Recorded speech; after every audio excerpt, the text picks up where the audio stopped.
Assalamualaikum warahmatullahi wabarakatuh. Waalaikumsalam warahmatullahi wabarakatuh. Selamat pagi anak-anak. Pagi, Bu. Apa kabar kalian hari ini? Alhamdulillah. Kita memulai pembelajaran kita hari ini. Alangkah lebih baiknya kita berdoa terlebih dahulu. Tuan kelas untuk memimpin doa. Mulai kegiatan belajar pagi hari ini, doa menurut agama dan kepercayaan masing-masing. Doa dimulai. Doa selesai. Bagaimana? Apakah sudah siap untuk belajar? Ya. Oke, sebelumnya Ibu absen terlebih dahulu ya. Siapa yang tidak hadir hari ini? Tiara. Tiara?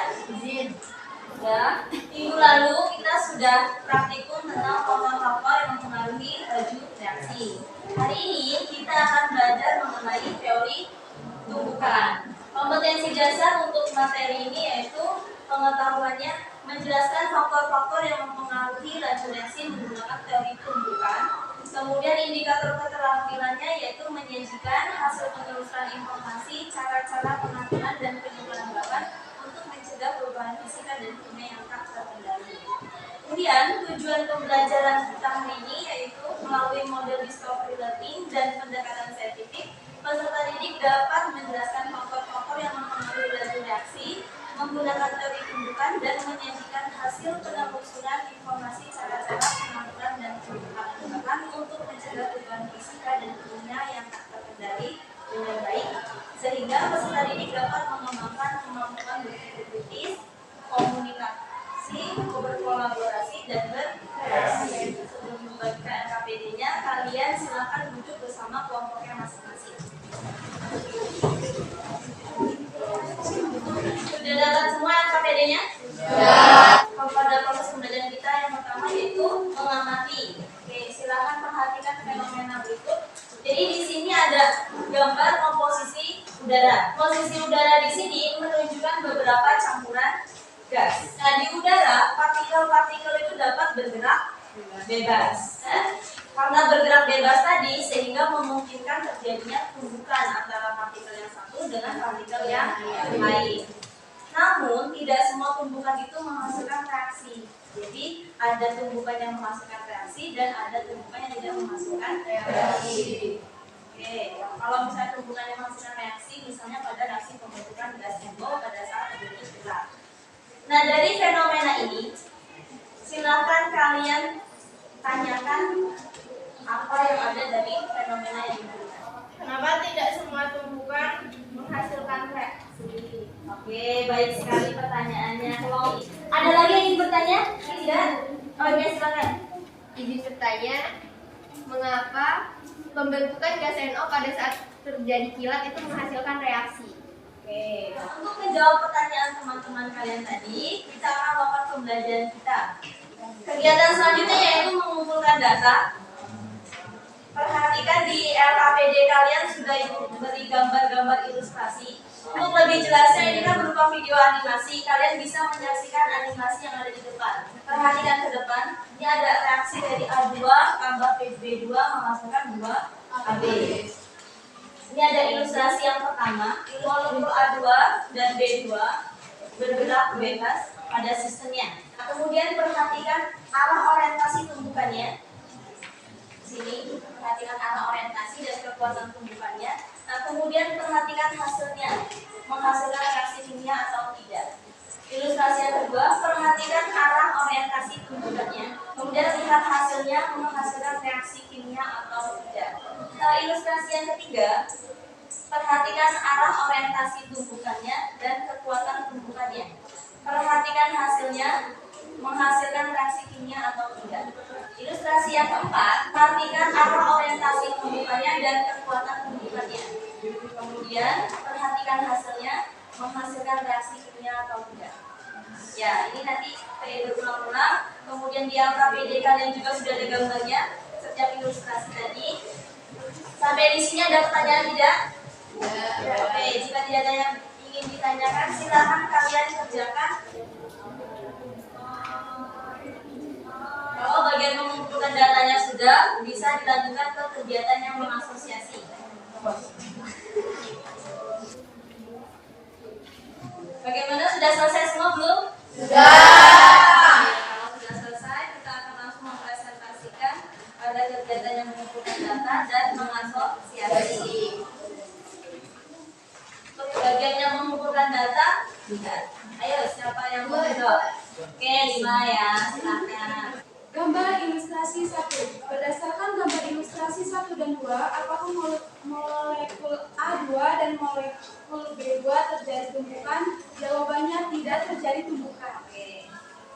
Yang kedua, apakah pada gambar ilustrasi 1 dan ilustrasi 2 tersebut menghasilkan molekul baru?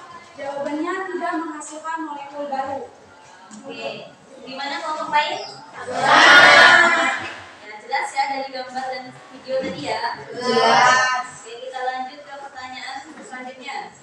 Yang 3. A. Berdasarkan gambar ilustrasi 3 di atas, apakah molekul A2 dan molekul B2 terjadi tumbukan?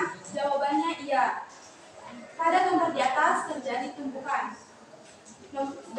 Lalu bagaimana orientasi tumbukannya? Tepat atau tidak tepat? Dan bagaimana energinya? Cukup atau tidak cukup? Jawaban dari arah orientasi tumbukannya tepat dan energinya tidak cukup. Jadi, apakah tumbukan pada ilustrasi 3 di atas menghasilkan molekul baru? Jawabannya tidak menghasilkan molekul baru. Oke, gimana kelompok lain? Jadi tidak menghasilkan molekul baru. Iya. Oke. Terima kasih kelompok 5. Tepuk tangan untuk kelompok 5. Lanjut ke pertanyaan selanjutnya. Silakan kelompok berapa yang ingin mempresentasikan? Oke, silakan kelompok 4. Ini nama saya Sylvia Mandani, mewakili kelompok 4, ingin menjawab pertanyaan gambar ilustrasi 4. A. Berdasarkan gambar ilustrasi 4 di atas, apakah molekul A2 dan molekul B2 terjadi tumbukan? Iya, terjadi tumbukan. B. Lalu bagaimana orientasi tumbukannya? Tepat atau tidak tepat? Dan bagaimana energinya? Cukup atau tidak cukup? Jawabannya, tumbukannya tepat dan energinya cukup. C. Jadi, apakah tumbukan pada ilustrasi 4 di atas menghasilkan molekul baru? Iya, menghasilkan molekul baru. Oke, baik sekali. Gimana kelompok lain? Bagus sekali kelompok 4. Oke. Selanjutnya kita akan menjawab soal yang mengasosiasi. Silakan kelompok 2. Berdasarkan data yang telah kalian peroleh, tumbukan pada ilustrasi berapakah yang tidak menghasilkan reaksi kimia terbentuk molekul baru? Bagaimana arah orientasinya? Jawabannya ilustrasi 1, 2, dan 3. Pada ilustrasi 1 dan 2 orientasinya tidak tepat, sedangkan ilustrasi ketiga arah orientasinya tepat namun tidak menghasilkan molekul baru. 2. Lalu tumbukan pada ilustrasi berapakah yang menghasilkan reaksi kimia atau terbentuk molekul baru? Bagaimana arah orientasinya, tepat atau tidak tepat? Dan bagaimana energinya, cukup atau tidak cukup? Jawabannya ilustrasi keempat, arah orientasinya tepat dan energinya cukup. Bagus sekali. Gimana kelompok lain? Jadi ilustrasi yang berapa yang menghasilkan molekul baru? 4. Terima kasih kelompok 2. Tepuk tangan untuk kelompok 2. Oke, lanjut ke pertanyaan terakhir. Oke, silakan kelompok lagi nih. Nomor 3. Yang A, setelah kalian menjawab soal-soal di atas, apakah yang dimaksud dengan tumbukan efektif? Tumbukan efektif adalah tumbukan yang dapat menghasilkan produk atau molekul baru. Yang B, dan apa syarat yang harus dipenuhi agar tumbukan menghasilkan reaksi kimia terjadi tumbukan yang efektif? Ada 2 syarat, yaitu posisinya tepat dan energinya cukup.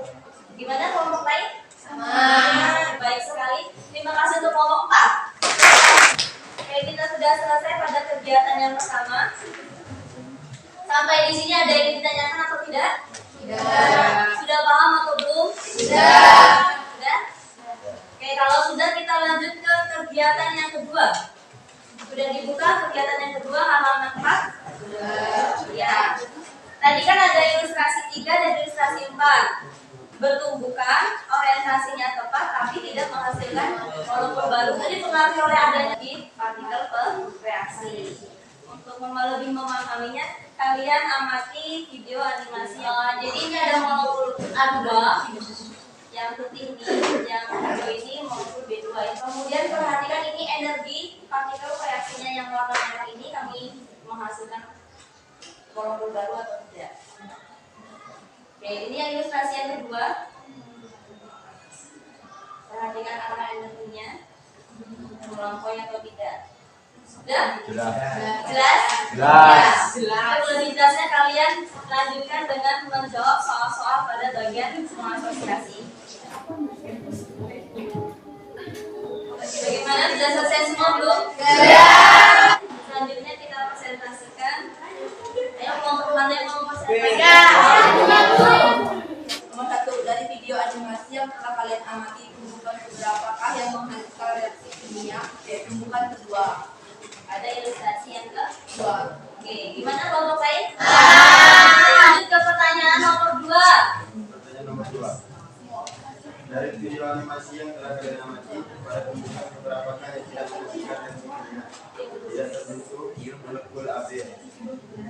Jawabannya tumbukan ke 1 yang tidak menghasilkan reaksi kimia. Gimana? Sama. Kita lanjut ke pertanyaan nomor 3. Bagaimana energi partikel reaksi pada tumbukan yang menghasilkan reaksi kimia melampaui atau tidak melampaui energi aktivasi?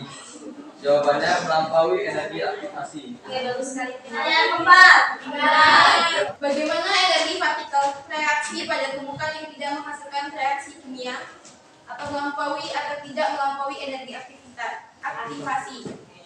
Jawabannya pada tumbukan di atas, energi partikelnya bereaksi tidak melampaui energi aktivasi. Pertanyaan nomor 5. Jadi syarat apa yang harus terpenuhi agar dapat menghasilkan tumbukan yang efektif menghasilkan reaksi kimia? Ada 2 syarat, yaitu arah orientasinya tepat dan energinya cukup. Gimana kelompok lain? Sama. Bagus sekali. Terima kasih kelompok 3. Oke, kita sudah selesai. Kalau sudah jelas dan tidak ada yang ingin ditanyakan, ada yang tidak yang bisa membantu ibu untuk menyimpulkan pembelajaran kita hari ini. Berdasarkan diskusi yang telah kalian lakukan, buatlah kesimpulan tentang apa yang dimaksud dengan tumbukan efektif. Jadi jawabannya, tumbukan efektif yaitu tumbukan yang memenuhi syarat-syaratnya, yaitu energinya cukup dan arah orientasinya tepat, sehingga menghasilkan reaksi kimia atau menghasilkan molekul baru. Jika hanya satu syarat yang dipenuhi, maka tidak dapat dikatakan tumbukan efektif. Oke, baik sekali. Gimana kelompok lain? Gimana boleh disampaikan? Berdiri dari tempat duduknya aja nggak apa-apa. Kesimpulannya adalah tumbukan efektif adalah tumbukan yang menghasilkan reaksi kimia. Tumbukan efektif harus memenuhi 2 syarat, yaitu arah orientasi yang tepat dan energi yang cukup. Oke, baik sekali. Gimana kelompok lain? Jadi tumbukan efektif itu tumbukan yang dapat menghasilkan reaksi kimia. Oke, syaratnya tadi ada 2. Yang pertama yaitu arah orientasi yang tepat, kemudian energinya cukup. Oke, baik sekali. Terima kasih untuk kelompok 2. Oke, tepuk tangan untuk kelompok 2. Oke, kita kembali lagi ke pertanyaan yang awal tadi yang pada saat kalian mengamati. Kira-kira pertanyaan itu sudah terjawab atau belum? Sudah. Ayo, siapa yang mau mencoba menjawab? Itu mengapa pada pembentukan gas NO pada saat terjadi kilat menghasilkan reaksi? Itu jawabannya karena pembentukan gas NO pada saat terjadi kilat itu arah orientasinya tepat dan energinya cukup sehingga menghasilkan reaksi. Ya. Bagus sekali. Pertanyaan satunya. Oke, saya akan menjawab pertanyaan dari Ajaib. Itu mengapa tidak semua tumbukan itu menghasilkan reaksi? Jadi tidak semua tumbukan itu arah orientasi yang tepat dan energi reaksinya itu melewati energi aktivasi. Sedangkan kalau yang terjadi reaksi kimia itu arah orientasinya itu tepat dan energi reaksinya itu dapat melampaui energi aktivasi. Oke, baik sekali. Gimana? Ya, pertanyaan sudah jelas? Sudah jelas, Bu. Oke, Makasih. Jadi setelah ini kalian mengerjakan soal untuk lebih mengasah kalian tentang materi teori tumbukan ini. Pertemuan selanjutnya kita akan belajar mengenai faktor-faktor yang mempengaruhi laju reaksi berdasarkan teori tumbukan. Oke, itu mengakhiri pembelajaran kita hari ini. Silakan ketua kelas untuk memimpin doa. Untuk mengakhiri kegiatan belajar pagi hari ini, sebaiknya berdoa menurut agama dan kepercayaan masing-masing. Doa dimulai. Doa selesai. Salam kepada ibu guru. Assalamualaikum warahmatullahi wabarakatuh.